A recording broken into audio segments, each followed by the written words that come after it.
I mean, from school onwards, I loved arithmetic, maths, chemistry, well, physics and chemistry, then did a degree at Imperial in London.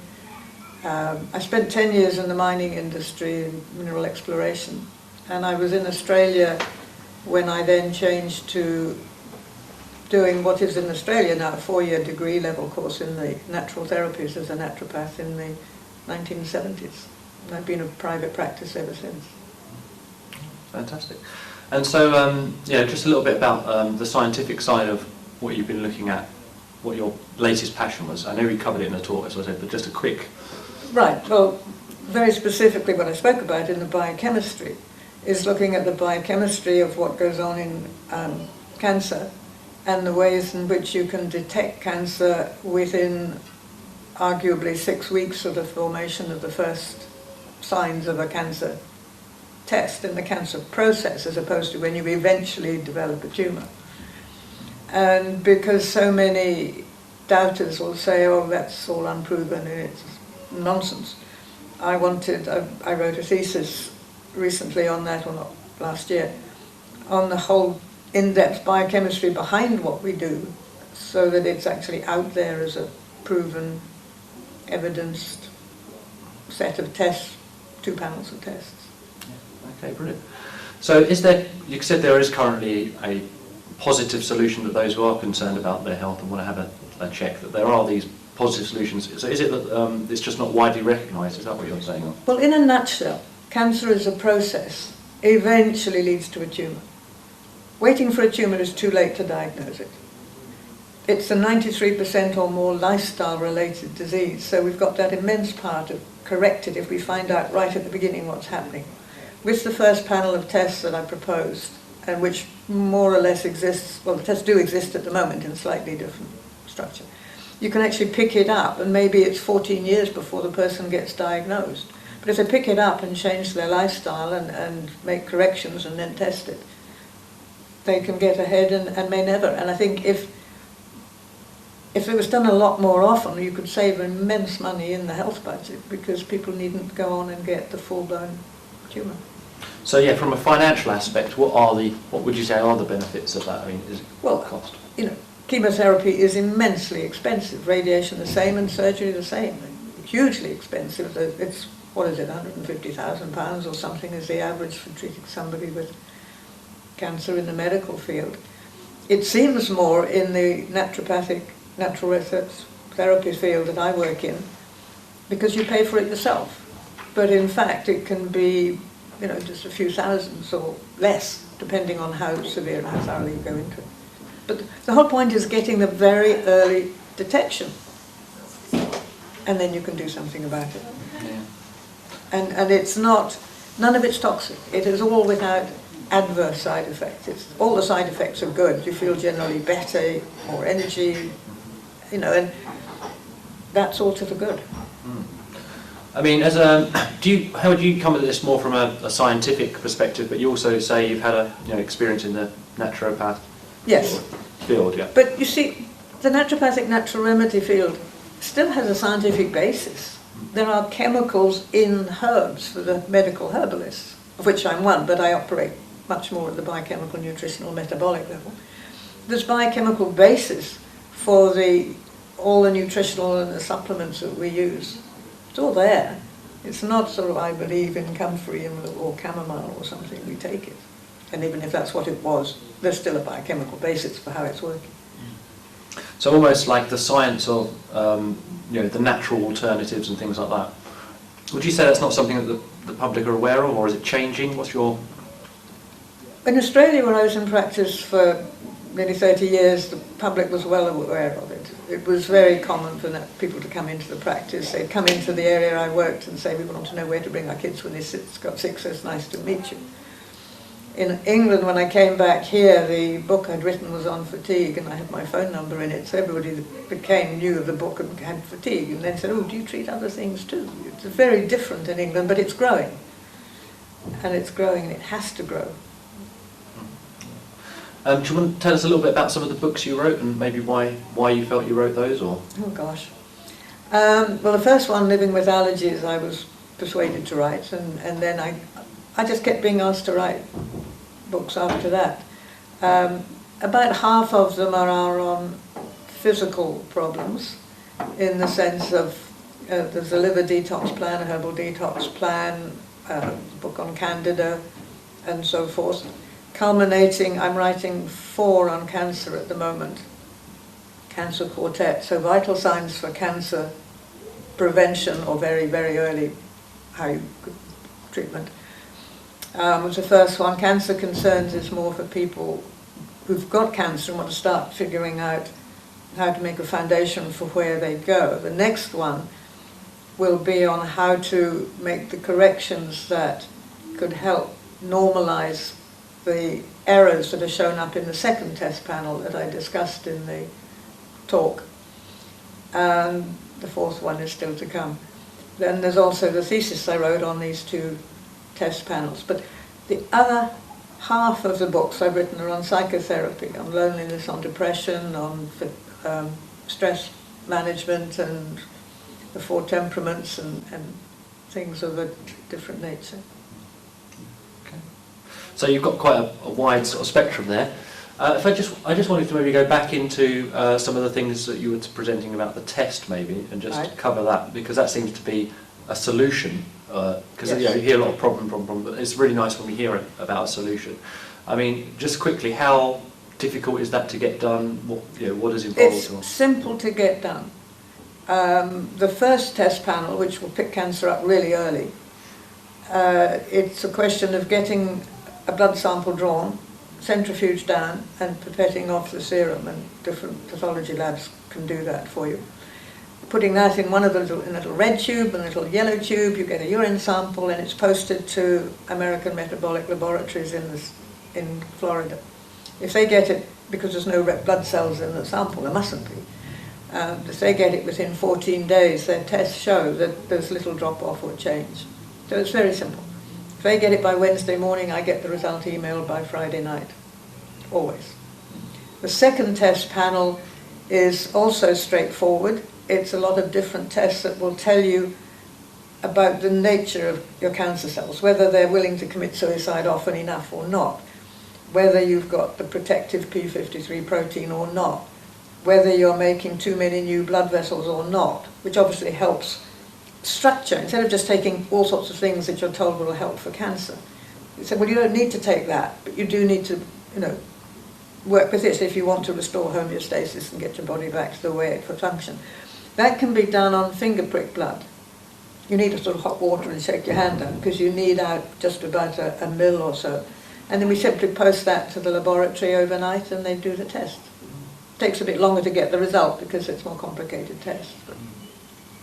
And do you know, because obviously you've just mentioned 2 laboratories, I mean, is it something that other laboratories you think would start looking into and taking on, or how would that even process even begin? They could, but why? I wouldn't put a stop to it, it would be great, but the American laboratory that does most, but not all, of the first test panel that I've proposed have been doing it, as far as I know, for about 30 plus years. They have an immense database. When they started, I spoke with Dr. Shandel, who runs the laboratory. I met up at a conference and we've talked since. He took blood from anybody he could find who would give it. He ran the test for the things to detect cancer. The people with cancer came up positive on the test. The people without cancer, half of them came up positive on the test. Oh, false positives, But within 6 or 10 years, almost all of those had developed a tumour. So they weren't false positives, they were early warning signs. Now that's a history that a new lab won't repeat. If somebody else did it and does it as well, that's brilliant. But I'm not sure in this country yet that there's anything like the take-up. I mean, I might send in a few samples each week to him, but apparently I send him more samples than anybody else. And the other test, the second panel of tests, has been put together by a very clever woman, Dr. Olga Galkina, who did her research in Russia, in university and medical school laboratories, where it was part of their standard treatment or process for looking at cancer. That research isn't being done here. And whether labs could be set up here to do that test or not, I don't know, but you know. So I was thinking from the perspective of the, let's say the government or the general public and things like that. In a way, we always get this point where firstly we're trying to spread the awareness of the technique, yeah, and at some point, we want to move beyond that to a point where it's readily available, say even through the NHS or something like that. And there seems to be at the moment, obviously, the financial stresses upon the society and things like that, that could provide, if a financial proposal was put together, that there would be something like that. So I just wondered if you could paint for us like a little bit of a vision about what you would like to see happen in the future with this, a kind of maybe beyond what we're seeing here or where but where would you see that as the place of that sort of thing if it was to be recognised on a wider scale sort of thing? I mean, would it be within the private sectors, or would you see that the NHS could take that on, or do you see there's too many blocks? Everybody did the first panel of tests, the number of people going into the NHS costing would be reduced enormously. I would love to see that anybody within the NHS, which is the way this country runs health things, could go and get that first panel of tests done and then the follow-up tests done. That would be amazing. I hope it's not a pipe dream. Yeah. And so the other thing would be about, because obviously at the moment we have mammograms and things like this, and I was just wondering there's been a lot of concern about the health risks of that. What are the comparative health risks, say, of this test or anything like that, or is there no, there's nothing?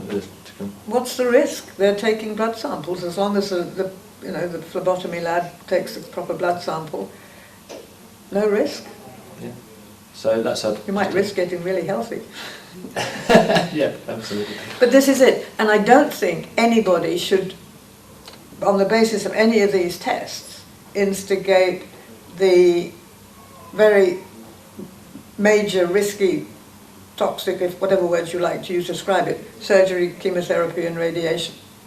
If you're going to do something with that level of side effects, toxic effects, you need to be very sure that you're dealing with a tumour or whatever you need to do. The risk of false positive, if you are working within the natural therapies, okay, it's a bit worrying for the person, but in any case they might be heading for cancer, so you've got them started early, so it won't be a false positive. And even if it is, then at least they're going to get on a much healthier lifestyle and possibly prevent something in the future.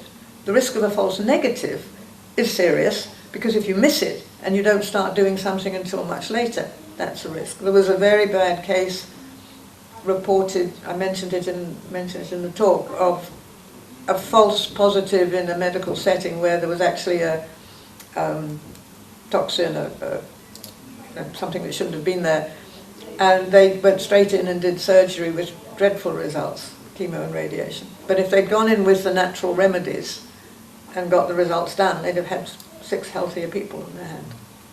Yeah, absolutely. And as a sort of because one of the things I've found in my life is that the more I learn about this sort of stuff, the more I can sort of empower my own life, so I can make more informed choices and more informed decisions. I mean, is there a resource available for people? Do you have a website or anything on? Yes, my website is xandriawilliams.co.uk. I'm not allowed to say very much on it, but I'm in practice in central London, just off Sloane Square. I help people either on a consultation basis, or if people have cancer, and I only do it for people who have cancer, they can pay an amount for a whole year and phone me up whenever they like. And then we'll work towards what, as naturopaths we do, restoring the homeostasis, getting their health back to the way it should be. We don't treat cancer, but we treat people to get them back into health. And then there are, as I'm sure other people you're interviewing that have talked here, there are magazines that are put out by 2 organisations here. It's just very hard for many people to break into this seemingly impervious globe.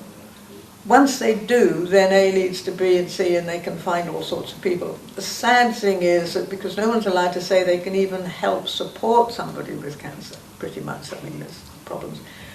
People sort of say, oh, I finally found somebody who can tell me what my diet should be, something as basic as that, because it's very hard for them to get in. And the reason I wrote the thesis so technically is for them to have something to present to a doctor who says, look, oh, it's all unproven. I had one very tragic patient who was told, I said, look, I think this is really serious, go see your doctor. And they came back with antacids, and I said, no, go back again, because their results had gone up on 2 tests about 6 months apart. And they finally agreed to scan, and they found a football-sized stomach tumour, and she could hardly swallow anything at that point, because her doctor had said, oh, those tests don't matter. If I can give somebody like that a thesis and say, put this down in front of the person.